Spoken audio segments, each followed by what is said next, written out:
Giweze emyaka 2 bukyayali Ssaabasumba w'essaza ekkulu ery'e Kampala Dr. Cyprian Kizito Lwanga ava mu bulamu bw'ensi eno ng'ono yafa ku Lwamukaaga ng'ennaku z'omwezi 3 omwezi ogwokuna omwaka 2021 ng'ono yali yakava okwetaba mu kutambuza kkubo ly'omusaalaba ne bannaddiini abalala.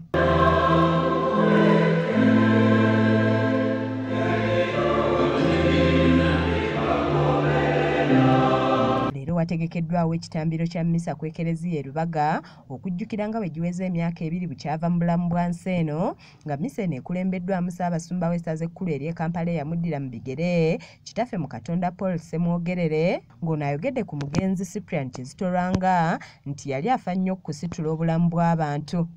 Yaffe ey'okwesabira n'okusabira omugenzi Katonda kitaffe omwagalwa otulaba obuyinike bwe tulimu olwa mukadde waffe eyajja ewuwo.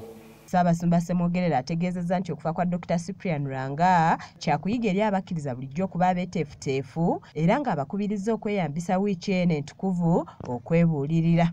Kyeweerezanga ow'ekitiibwa abakkiriza balokoke kati naye aggyemu ekisonyiwo tukikusaba nga tuta mu Kristo Mukama waffe.